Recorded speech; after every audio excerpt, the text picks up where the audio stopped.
यहाँ पर दूसरा पत्र दिया है, देखेंगे। हे आकाश, तुम्हारा पत्र मिला। पत्र क्या है? वह तुम्हारे ही चित्त के लालियत का विस्तार है। लालित यानी सुंदरता का विस्तार है। तुम्हारे पत्र के शब्द शब्द में सितारों की रोशनी की नीलिमा दमक रही है और उसी दमक में मैं तुम्हारे प्रश्नों के उत्तर ढूंढ रही हूँ। यहाँ पर जो शब्द शब्द दिया है वह है शब्द युगम शब्द कहा जाता है इसे। आगे दिया है हे अनंत। अब हे अनंत के बाद यहाँ पर ये जो चिन्ह दिया है, यानी कि विराम चिन्ह दिया, यानी कि विस्मृति बोधक चिन्ह है।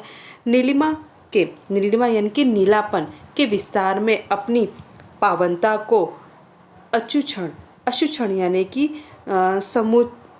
समुच्च रखने वाले देव, तुम कितने उदार, कितने पारदर्शी हो। तुम मेरी विभूति को देखकर, यानी कि विभूति यानी यहाँ का विभूति यानी कि समृद्धि को देखकर कितने प्रसन्न हो। इसलिए शब्द की पावनता और उसकी असीमित मिश्रण यानी कोमल अर्थवत्ता भी तुम्हारे पास है। तुम्हारा मन भी उतना ही बड़ा है जितना तुम्हारा ब्रह्मांडीय फैलाव। इसलिए तुम्हारे मन की सतरंगी पर मेरी मृदुताई का अर्थ यानी कि कोमलता, ठिठुराई का अर्थ यहाँ पर बताया कि निर्दयता को तुमने बराबर जगह दी है। ऐसा मेरे परिवार के सदस्य के बीच नहीं होता। तुम मेरे वैभव पर निहाल हो, पर यहाँ तो एक का वैभव दूसरे की ईर्ष्या से फूलता है। एक की सफलता पर दूसरे के निलय में कंकर आ जाता है। हम देखते हैं ना, अगर एक को सफलता मिलती है कि दूसरों के मन में जलन वृत्ति आ जाती है। यहाँ पर ये बताया गया है, वे अंततः मेरे ही झायों में मुझे खोदा, मुझे बांधा, मुझे पाटा, मुझे लांधा यानी पार करना, मेरा दूध पिया, अन्न खाया, यह वह सब किया, सो किया, पर मेरे पेट में पानी को भी ये सब निकाल कर भी पी रहे हैं। मेरे रोम रोम में उगे वृक्ष को काट रहे हैं। मेरे शिशाओं धमनियों सी नदियों में अपना नरक डाल रहे हैं। मेरी हवा, यानी कि वो किस तरह से आकाश को खराब कर रहे हैं। वे आगे कहते हैं कि मैं धुआं मिलाए जा रहा हूँ। मेरे ऊपर का अंतरिक्ष जो तुम्हारा ही हिस्सा है और मेरा अर्धांग है, उसे भी इंसेंटर मिसाइल्स उपग्रह विचित्र विचित्र गैसों से पाट दिया है। हम देखते हैं ना कि ये सब धुआं कहाँ पर जाता है, आकाशों में जाता है। अब बताओ, जीवन की रचना के उपकरण की ही साबूत नहीं रहने दे। यहाँ जीवन की जीव रस के खिलाफ खड़ा हो गया है। मेरे बेटे इतने गरा गए हैं कि असुरों की आंखों का लालपन उनकी आंखों में तैरने लगा। आज ये पानी के खिलाफ खड़े हैं, वे हवा के खिलाफ खड़े हैं, वे आग के विरोध में हैं, वे मुझे रौंद रहे हैं, वे तुम्हारे ऊपर गोलियां दागने की भगीमा में आ गए हैं। ओजोनों में छेद हो गया है। कुल मिलाकर वे जीवन के हिमायती होकर भी जीवन के खिलाफ खड़े हैं। यानी कि भगीमा यानी कि कुटिलता। वे शाश्वत कोई भी जनता, यह सृष्टि कितने कितने युगों की सरिताओं को पार करती आ रही है। निरंतरता की इस विशेषता है और नित्य नूतना ही इसकी रमणीयता है।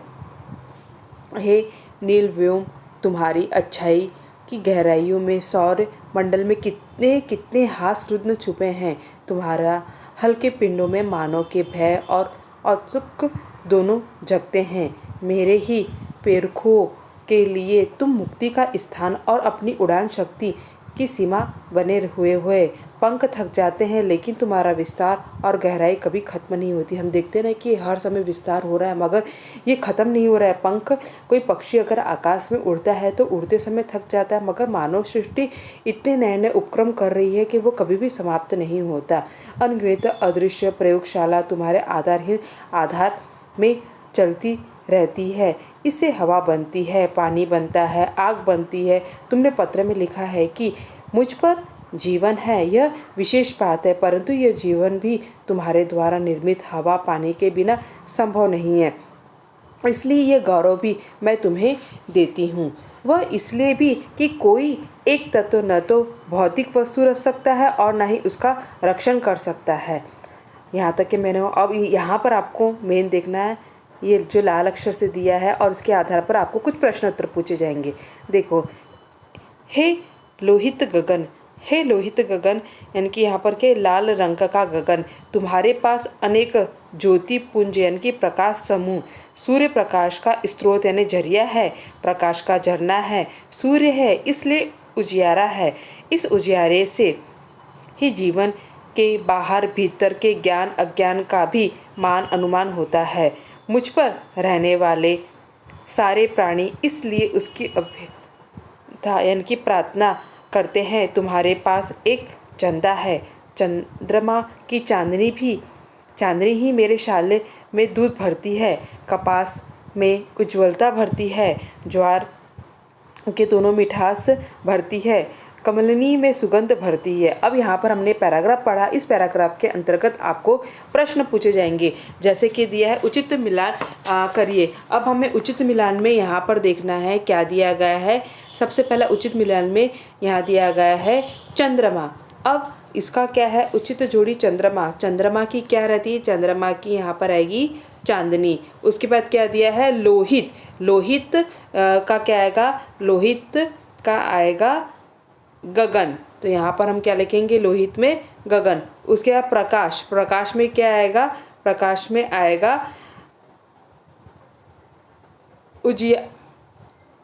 उजियारा।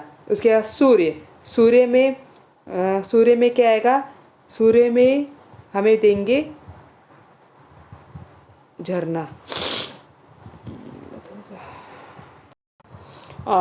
सॉरी विद्यार्थियों, यहाँ पर हम एक बार आपको फिर से बता रही, जैसे कि यहाँ पर चांदनी, चंद्रमा का आएगा चांदनी, उसके बाद लोहित, लोहित का देगा यहाँ पर गगन, प्रकाश का होगा झरना और सूर्य का होगा उजियारा। इस तरह से आपको करना है। उसके बाद शब्दों के लिंग पहचानो। यहाँ पर क्या दिया है, अभ्यर्था, अभ्यर्था ये हमें पहचानना है कि कौन सा लिंग है। तो यहाँ पर क्या आएगा, स्त्रीलिंग। तो यहाँ पर हम लिखेंगे स्त्रीलिंग। उसके बाद झरना, झरना में पहचाना, झरना है पुरलिंग, यहाँ पर लिखेंगे कमली यानी स्त्रीलिंग। उसके बाद फिर वापस हमें दिया गया है ज्ञान, तो ज्ञान क्या बताया गया है, ज्ञान यहाँ पर पुरलिंग बताया गया है। आगे धन में तो इस तरह से आपको करना है।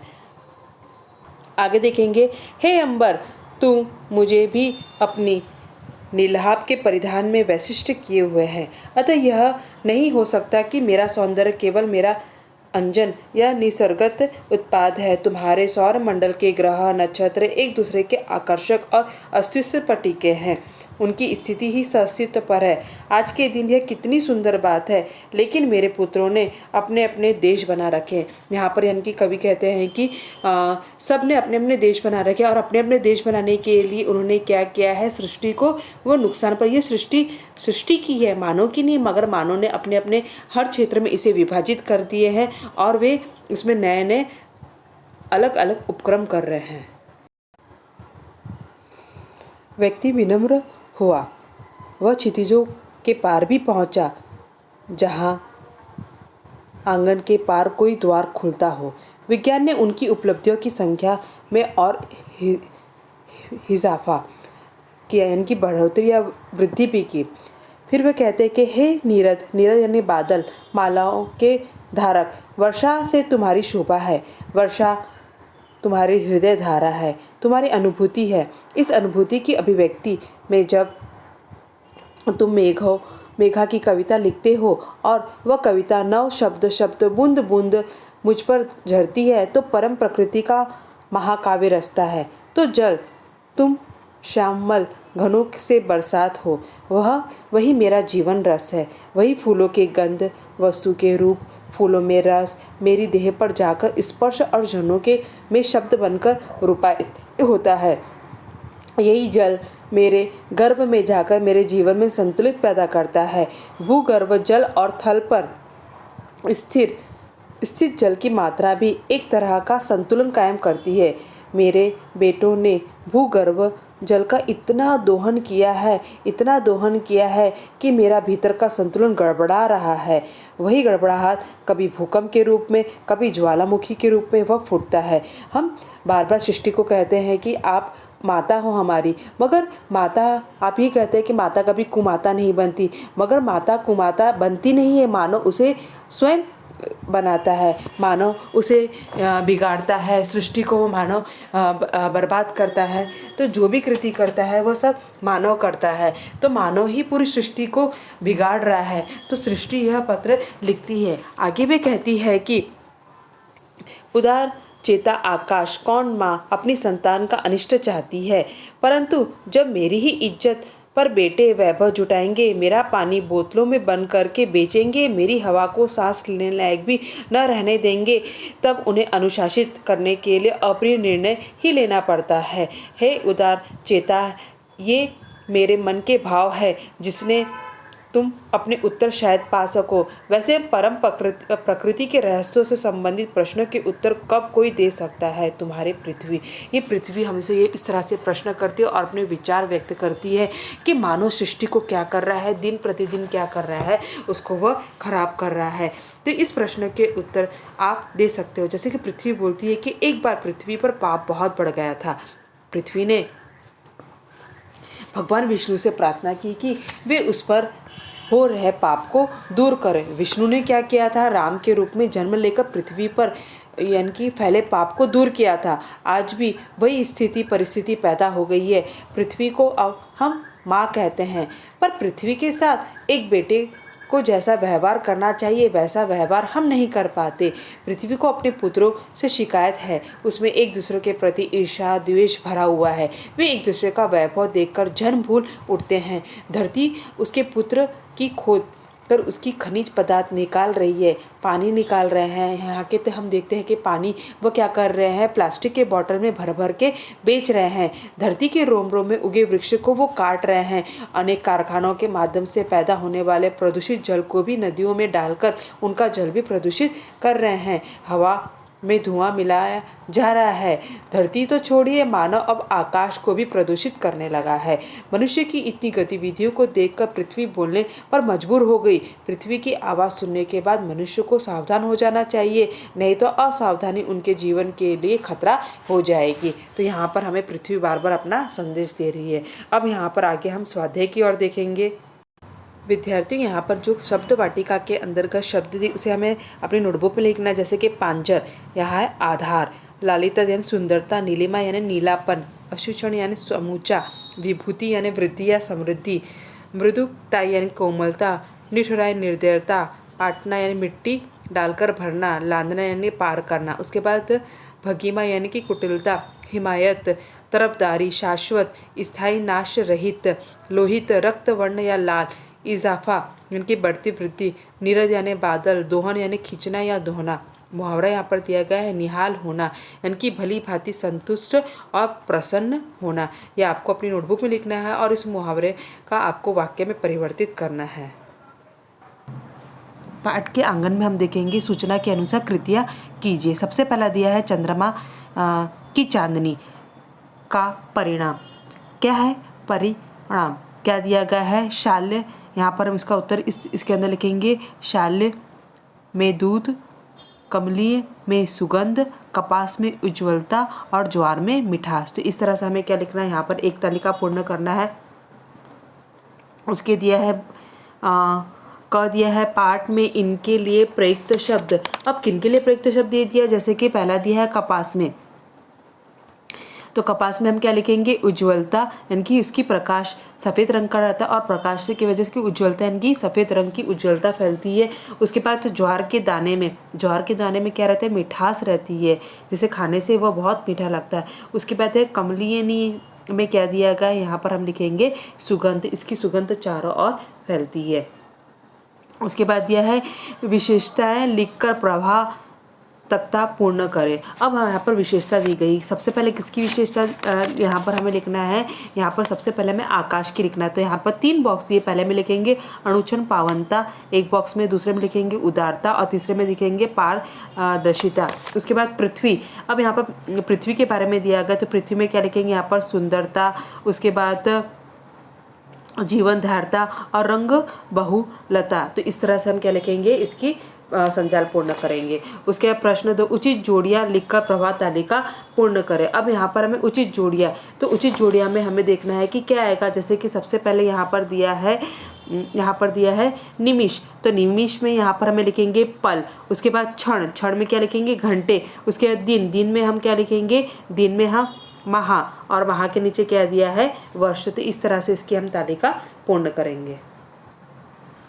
उसके बाद पाठ से 5 शब्द चुनकर उनके 3-3 पर्यायवाची शब्द लिखिए। जैसे कि कोई भी शब्द हमें लिखना है, जैसे कि हम एक लिखते हैं पृथ्वी, पृथ्वी को मही, वसुधा और वसुंधरा कहते हैं। पहाड़ को पर्वत, गिरी या अचल कहते हैं। वृक्ष को पेड़, पादप, तरु। तो हम यहाँ पर क्या लिख सकते हैं? उसके पर्यायवाची शब्द लिख सकते हैं। उसके बाद दिया है पाठ में प्रयुक्त विलोमार्थी शब्द लिखना है। तो विलोम शब्द हमें 5 लिख, जैसे कि उल्लास, उल्लास का दर्द, बाहर, भीतर, ज्ञान, अज्ञान, हास, रुदन, ऊंचाई, गहराई। तो आप अपने मन से कोई भी 5 विरोधार्थी शब्द तैयार कर सकते हैं। उसके बाद यहाँ पर दिया है मैं पृथ्वी बोल रही, इस पर अपने विचार व्यक्त करिए। अब पृथ्वी अपने विचार किस तरह से प्रकट करती है, पृथ्वी में क्या हो रहा है, तो यहाँ पर आपको अपने विचार लिखना है। उसके बाद यहाँ पर पाठ में प्रयुक्त यहाँ पर पाठ से आगे, इसे प्रकृति संसाधन मानव के लिए वरदान है, इसका उपयोग आवश्यक है, इस पर अपने विचार करना है। तो विद्यार्थी आपको ये अच्छे से पढ़ना है। और यहाँ पर जैसे कि हम लिख सकते हैं, प्रकृति ने जो भी संसाधन धरती पर उपलब्ध कराया है वे मानव जाति उपयोग के लिए, मानव इनकी ये जो भी है प्रकृति, मानव जाति क्या कर रहा है? उसका उपयोग कर रहा है। और मनुष्य को चाहिए कि वह उसका उपयोग धीरे धीरे अपनी सुख सुविधाओं में वृद्धि के लिए कर रहा है। मनुष्य इसका उपयोग करे, किंतु वह इसका दोहन ना करे, इनके इसका नुकसान ना करे। दोहन में ये संसाधन शीघ्र समाप्त हो जाएगा, फिर मनुष्य को बिना इन संसाधनों का ही जीवन जीना होगा। प्राकृतिक संसाधन एक सीमित मात्रा में ही होता है, हमें किफ़ायती से उसका उपयोग करना चाहिए। तो यहाँ पर हम उसके अपने विचार लिखेंगे। फिर रचना बोध के अंतर्गत हमें लिखना है कि आपने क्या समझा कि हमें प्रकृति को किस तरह स्वच्छ रखना चाहिए। अगर प्रकृति स्वच्छ रहेगी तो हम स्वच्छ रहेंगे। तो यहाँ पर हमें अपने विचार लिखना है। तो यहीं पर ही हमारा यह पाठ खत्म होता है।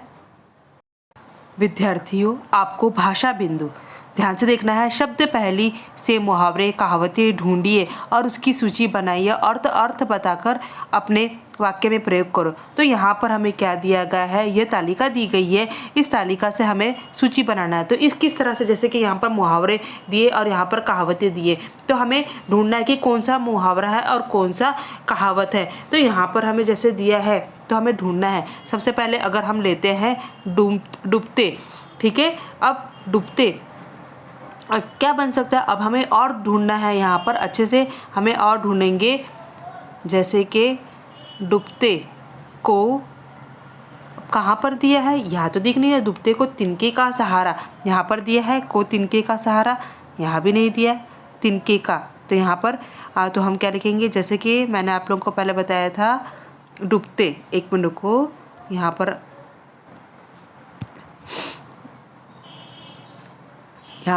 डूबते एक को तिनके का सहारा। आगे ध्यान में, तो हमें किस तरह से करना है? डूबते को तिनके का सहारा। तो हमारे पहले ये लिखेंगे, यहाँ पर हम लिखेंगे डूबते को तिनके का सहारा, यानी कि 1, यहाँ पर 2, यहाँ पर 3 और यहाँ पर 4। तो ये हमारा क्या बन गया? एक मुहावरा बन गया है। इस तरह से हमें क्या करना है? मुहावरा तैयार करना है। फिर यहाँ पर लालची, बुरा, भला, मैं आपको बता रही, आपको ढूंढना है। हाथ मलना, कलेजा मुंह को आना, आँखों से ओझल होना, आँखों का तारा, ईंट का जवाब पत्थर से देना। तो यहाँ पर हम मुहावरे से ढूंढ लेंगे। उसके कहावतें हमें ढूंढना, जैसे कि हाथ कंगन को आरसी क्या, चिराग तले अंधेरा, ओखली में सिर देना, ऊँट के मुंह में जीरा। तो हमें यहाँ पर क्या लिखेंगे? यहाँ पर हम कहावतें ढूंढेंगे। तो इस तरह से लिखने के बाद उसको उसका अर्थ और उसको वाक्य में परिवर्तित करना है, ठीक है। जैसे कि डूबते को तिनका सहारा, यानी कि संकट के समय थोड़ी सी सहायता बहुत होती है। वाक्य लिखे, रमेश ने मुझे थोड़े से रुपये क्या दिए, डूबते को तिनके का सहारा मिल गया। तो ये हो गया। अगर कहावत दिया है जैसे कि ऊँट के मुंह में जीरा, यानी कि अधिक खाने वाले को कम परोसना। तो यानी कि वाक्य कैसे बनेगा, गांव के मजदूरों के पतलों पर रखी दो दो पूरियां और तरकारी जब रमेश ने देखी तो उसने देखा यह तो मुंह के मुंह में जीरे देने के बराबर है। तो यहाँ पर हमें इस तरह से ये करना है। तो ये आपकी एक्टिविटी, ये आपको असाइनमेंट के रूप में करना है। किसके रूप में करना है, आपको ये असाइनमेंट के रूप में करना है। ये आपका असाइनमेंट है। आगे ध्यान में, उसके बाद यहाँ पर दिया गया है, दूसरा दिया गया है, निम्न वाक्य के उद्देश्य और विधेय पहचान कर लिखिए। अब यहाँ पर भी दो बॉक्स दिए, उदय और विदेश। जैसे कि यहाँ पर दिया हमारे पिताजी, मैंने आपको बताया था जो उद्देश्य रहता है, जैसे कि यहाँ पर हम दो बॉक्स लिए, ठीक है, उदय और विदेश का दिया है। उद्देश्य व विधेय यहाँ पर दिया है हमारे पिताजी। अब यहाँ पर दिया हमारे पिताजी, तो हमारे पिताजी यहाँ पर आएंगे और क्या कर, अध्यापन के क्षेत्र में कहते हैं, यहाँ पर अध्यापन के क्षेत्र में कार्यरत थे। उसके बाद उनका पिताजी के पास अथाह खजाना था। आयधन में, तो यहाँ पर हम क्या लिखेंगे, पिताजी के पास, तो यहाँ पर आएगा और यहाँ पर क्या लिखेंगे, अथाह खजाना था। ये हो गया। फिर दिया है हमें स्कूली शिक्षा में संगीत सबसे पहले सिखाई जाती है। तो यहाँ पर क्या लिखा था, हमें संगीत को साधन के स्कूल में के खर्च साधन सबसे अधिक सिखाई जाती है। उसके बाद दिया है गायन में शब्दों का महत्व बहुत ही थोड़ा होता है। तो यहाँ पर लिखेंगे शब्दों का गायन में महत्व थोड़ा होता है। आलाप और तानों का यहाँ पर गायन में महत्व होता है। तो इस तरह से हमें उद्देश्य और विधेय यहाँ पर ढूंढ के लिखना है। ये हमारा हो गया है एक्टिविटी। भाषा बिंदु में हमने आपको बता दिया है मुहावरे, कहावतें और उद्देश्य और विधेय पहचान के। तो इस तरह से आपको पूरा संपूर्ण करना है।